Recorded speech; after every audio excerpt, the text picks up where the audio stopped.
I'm Edie Lush, and I'm here in the Hub Pavilion in Davos. Very pleased to be joined by Mark Kenber, CEO of the Climate Group. Thanks for stopping in. You're a friend of Hub. You've been here for our webcast yesterday. I wonder if you can tell me a little bit about what the Climate Group's message is to Davos, first of all. Well, the Climate Group works on leadership for low-carbon transformation.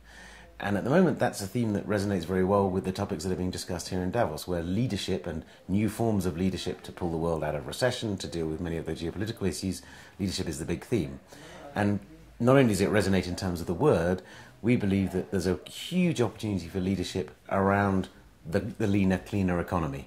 And that it's not just there is growing recognition that there's no trade-off between dealing with the environment and the economy, but actually there's probably a trade-on. By what I mean, the two go hand in hand, and so investing in smart technologies, in energy efficiency, in clean energies, actually is going to drive growth, is going to drive innovation and bring longer term prosperity. I'm interested in the fact that you guys work with some sort of sub-national groups, which I think is really interesting, because after Copenhagen, the hope was that it was going to be taken on by these sort of smaller groups. So I'm interested in what you're doing in some of the areas around the world and who you're working with and what you're actually doing. Okay, so we have a network of getting on for 60 subnational governments that range from California to Gujarat, from South Australia to North Rhine Westfalia, Sao Paulo, a whole bunch of leading industrial and economic entities at the subnational level. They, because they don't have to get, for a number of reasons, they don't have to get caught up in the macro politics, big foreign affairs issues, macroeconomics, and because their leaders are elected on the basis of what they deliver on the ground, they're more focused on implementation, backed by policy, of course, than those big policy frameworks. And they've realised that there are good, compelling reasons from the point of view of electoral reasons from their public, but also really good economic and competitiveness reasons for taking the lead in this space. And to give a few examples, North Rhine Westfalia, the Basque country and Quebec have all shown incredible leadership on electric vehicles. And what are they actually doing? Putting in charging points? Yeah, so the Basque country has a partnership with Ibedrola to put in an electric vehicle charging network. They've taken a stake in a joint venture to make that happen, to accelerate it far more quickly than would happen if they just put in policy incentives. Quebec has set itself a target of 25% vehicles by 2020 being electric vehicles, and is building up, not only setting a target, but building up the productive infrastructure they can build that, because they see they can become a world leader in electric vehicles. We're working with a number of them to build procurement alliances, so people who use light goods vehicles, heavy goods vehicles for short distances where electric vehicles are perfect, to build up a procurement alliance that says to the manufacturers, hey, there's a real market here. Other examples, we're seeing subnational governments investing heavily in renewable energy.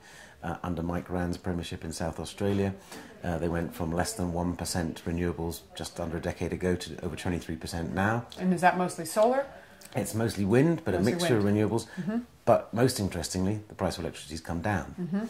So you've got examples where subnational governments have realised, for competitive reasons, for cost reasons, and because their public are demanding it, showing leadership makes sense. And that's what I mean by the trade-on rather than the trade-off. Dealing with climate and environmental issues brings real economic benefits and competitive advantages. I wonder if you could just give me a comment quickly on the UK. We've had a case in the court coming through about the subsidies going to the solar.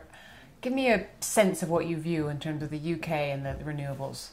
Well, I mean, renewables has got to be a big part of the UK's energy mix going forward. And if we look at the big grid level, I mean, offshore wind is obviously a big play.